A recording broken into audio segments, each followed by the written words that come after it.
everyone, and welcome to another Montessori video. Today I'm going to be speaking about floor beds, what the benefits are, what the pros and cons, problem solving, etc. So let's dive right in. Just to set the context for the floor bed, while Maria Montessori, she was alive, through her studies and through her scientific observation, she noticed that children throughout the world developed in very similar ways, even though their environments were a lot different, climates, etc.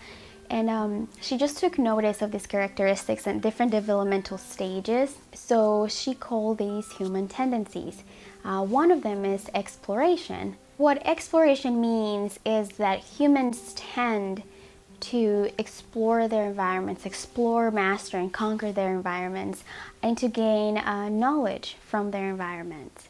So having a floor bed fully satisfies this exploration tendency, especially in children, because they are able to be acquainted with their environment, to gain knowledge and information from it. They are able to self-construct and to adapt to environments. And not only this environment, but through the floor bed, they're able to adapt to environments outside of his room. And I'll go into detail in a minute. So now I want to share a little bit of our experience with our son and the floor bed.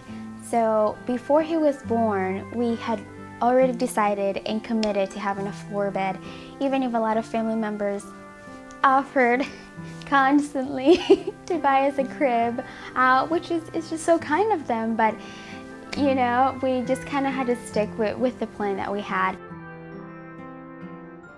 A few things that we did to prepare for his room. First thing was to make sure that the entire room was child-proof. So that meant we put in the outlet plugs. We made sure that things were clean, that there were no sharp edges, that things were securely nailed to the wall. We made sure things were clean, that there was no mold growing, that there was no chipped paint. You know, we took those things into consideration. The mattress, it's a twin size mattress, but you can use a crib size mattress. That's perfectly fine. We just had a twin size, and that's just what worked for us. And we also had a camera in his room. We still do a surveillance camera that I can access on my phone. We have a sound monitor, and so we were able to just to keep an eye on him, you know, make sure he was safe. So when my son was born, we had a Moses basket next to in our bedroom, my husband and I's bedroom, next to our bed. It was just easy. And when he turned 2.5 months, he was already growing out of it, and we thought it was the appropriate time to go ahead and move him to his floor bed. Steps that we took to make the transition a little bit easier. One of them was taking naps with him on the floor bed with him, and he loved that. Besides taking naps with him, we also cuddled with him and sang to him and prayed with him on the bed, just so he was comfortable. Now, when my son turned 1 year old, we exchanged the top half blanket that was tucked in on the sides, and we exchanged it for a comforter. And he still has his sheets under, and then the comforter here at the top. And then I just added this guy just for extra comfort. And he has done perfectly fine, and the transition was easy. So if you're thinking about the transition and you're thinking about moving from the crib to the floor mattress, I think you'll do just great. There is nothing to be afraid of if you have taken the steps to baby-proof his room and things are safe, and I think you'll be fine. Pro number 1 is confidence through independence. And because your child doesn't need adult assistance to get in and out of bed, it strengthens his self-assurance and accomplishment. It also, to be quite honest with you, is very easy on the back because I have babysat, and you know, I have put plenty of babies in cribs, and sometimes your back just really feels it. So this bed is a lot easier. Number 2, which is easy to nap with your child, because you don't have to cross or jump over any fences or you know, or be afraid that you're gonna break the crib. So yeah, and a big plus is it's also very good for breastfeeding. It's a lot easier. Pro number 3 is it also makes it easier to comfort your child when he's sick. Or for example, for us, my son, there were plenty of times when he had teething pain or had a fever or whatever, and it was just so easy to come in the room and lay down with him. Pro number 4 is it helps develop his decision making. So you guys may come in the room in the nursery and he will signal to the bed when he's tired. Or he will just start making his way to the bed when he's tired.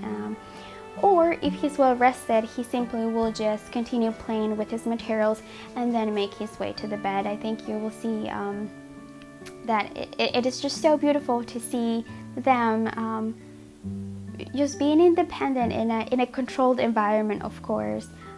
But it's just beautiful to provide that opportunity for them. We already make a lot of decisions for them throughout the day, so this kind of gives them freedom to choose, and freedom gives us worth and power. So I think it's a good thing. Pro number 5 is sleep becomes a very pleasurable experience rather than an imposition, and in a very controlled manner. He feels he's in control of his life. Pro number 6 is, of course, it helps strengthen his tendency of exploration because of the freedom of movement that he has. He's able to get in and out of the bed as he chooses. So when your child starts crawling, eventually he will discover stairs, or at least my house has stairs, and his experience with the bed will remind him to stop when he reaches those stairs, because he knows what happens once he passes or crosses over the edge of the mattress. It would also tell him the consequences of what would happen if he crosses that first step. So this shows us self-control, especially of his body, self-discipline, and cause and effect. It is so great to see how just this floor bed changes your child's perspective of his surroundings. I can only think of one, and that is it takes a lot of commitment. I can tell you that from my experience, my son, he would get out of bed, he would make his way out of the room, he would start working with his materials, he would try to pull the diapers out of the little diaper box, he would try to open drawers in his room. And it's a good thing. It's never a bad thing when your child explores his environment. It is not a negative thing unless it is harming him in any way. But when he just is having a little bit of a hard time just staying in bed, I think it takes a little extra step from us parents to lovingly come and gently guide him back to bed. Go through a checklist, through a mental checklist. So if I put him in bed, he gets out, I come back in, I put him in bed again, he walks out. I would do that maybe 3 or 4 times, all while thinking of my mental checklist. So for example, the temperature of the room, I think about that. Is he in pain? Is he sick? Is he currently having growing pains or teething pain? Is it too dark? Is it too bright in his room that it could be stopping the melatonin production in his body?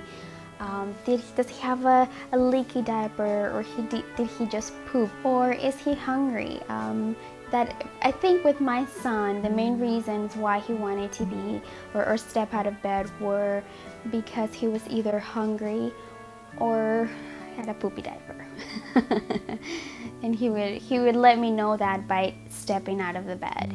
Like there's something going on with me and I just can't be in this bed at night. There's a reason why I can't go to sleep right now. Because there were times where he just wasn't maybe that tired and he wouldn't fall asleep right away when I put him in bed, but he would still stay in bed. There were also times when he would just get up and he was rested. He maybe did need a nap, and I would keep putting him back in bed, but he just kept playing and interacting with his work materials. So we just skipped nap that day, and that was fine, and he was completely fine. Now there were other times where we just needed to work on obedience and discipline and learn the ins and outs of it. So I am very grateful that we had the floor bed that could teach us and have him be a little bit more acquainted with obedience and discipline, because that translates into different areas of his life, that translates into other rooms of the house, right? So I'm glad that we had those opportunities to teach him obedience through discipline and staying in bed and knowing that this is something that he really needed for his well-being, that it wasn't something that I was imposing on him, but that at that time he really needed rest and he really needed to stay in bed. Something that I just wanted to mention and to encourage you is, if you want to do this for your children and if you want to transition and you see the benefits in the floor bed, do not let this experience create fear in you, but rather be motivated by love. I think in today's age, especially as moms, we want to read all the blogs and there's so many voices out there, and we want to read all the books and be part of all the clubs. And I think sometimes simplicity is so beautiful. All of these things can leave us very overwhelmed, very confused, and we lose a lot of confidence because at times, maybe I'm just speaking for myself and maybe I'm just preaching to myself here, but it can leave us just not confident. And I want you to be encouraged that if you are doing this out of love, the result is going to be lovely. And if this is something that you want to do with your child, be encouraged. You're not the only one. If you have questions, please let me know. Please leave them in the comment box. I will try to reply. You can email me, you can Facebook me, you can find me on Instagram, and be encouraged. We can walk through this together because my child still uses his floor bed. It's not like he's done, right? So yeah, be encouraged and don't have fear. You are doing so much already. You are doing enough. You don't have to try all the remedies. You don't have to read all those blogs and be overwhelmed. Be confident. We got this. Okay, I love you all. Have a great rest of your week. Thank you for watching. Please make sure to subscribe. And yeah, I'll talk to you guys later. Bye.